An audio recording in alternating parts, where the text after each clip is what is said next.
from the Conservative MP Bob Seely, a Brexiteer. You voted high. You voted for Theresa May last night. Why did you vote for her? I did. You don't commit regicide at this stage in the process. We need to keep together.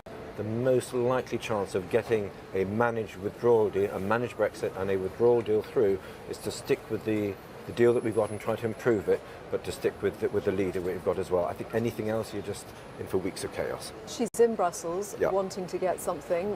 What could she come back with that would make any difference? The most important thing that came out of the meeting last night was that they're working tirelessly to try to keep the DUP on side. If they manage to keep the DUP on side, then frankly all bets are off and we may be back into a situation where we can get a withdrawal deal through Parliament. There are two problems that we have. On one side, you've got hardcore Remainers, these sort of Thomas Moores, who think their consciences are above the will of the British people. And on the other side, you've got Brexiteers who want a Brexit that's so pure, it's like something out of the Wizard of Oz. It's forever somewhere over a rainbow. I don't want a Julie Garland Brexit that doesn't exist. I'm not siding with the Thomas Moores. I'm a Democrat. I want to deliver for the British people, and I want us to get on, do Brexit, and get back to governing. The DUP have been explicit, haven't they? They will not support Theresa May as long as she's sticking with that deal. Let's see what happens.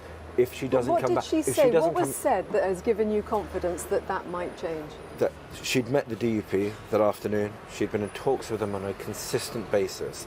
And she sounded like there was a chance of something that would keep the DUP on side. They have a right to be concerned about the union and their role. But nudges and winks are not enough, are they? What was it? Was there something that really persuaded you it was more than just hope over expectation, over reality? I have to make a trust decision. Right. Do I trust the Prime Minister or do I trust in an unknown?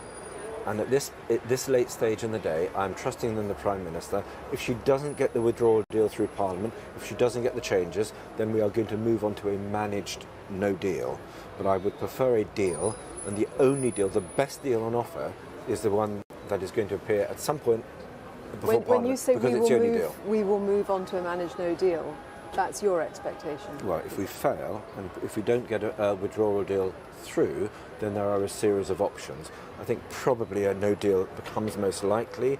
I can't see how Parliament is going to force a second vote or other alternatives on the government. But clearly it's not a position we don't want to be in. What about reaching out to other parties, to Labour, and trying to come up with something? Well, if we've got a form of words that keeps the DUP on side, we are going to lose some colleagues on the Remainer faction and the Brexiteer faction. So therefore the critical element becomes the northern group of MPs. Remember, Labour MPs, remember, 2/3 of Labour constituencies voted for Brexit. They voted to leave. So there are an awful lot of Labour MPs that have significant Brexit constituencies, voters, groups of voters within their constituencies. Is this not a dysfunctional government now? Is the only way ultimately out of this mess a general election? Is that not what is going to inevitably happen? No, because Brexit is dividing everybody. I mean, the only people who are more divided than Conservatives are everybody else. You've got the Lib Dem split on it, you've got the Labour Party split 3 or 4 ways on it as well.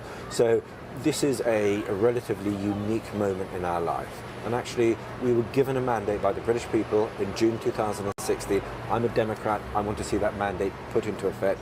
The most likely chance we have to get that mandate through is by sticking with the government that we have and the leader that we have and see how much more we can negotiate. Bob Seely, thank you very much.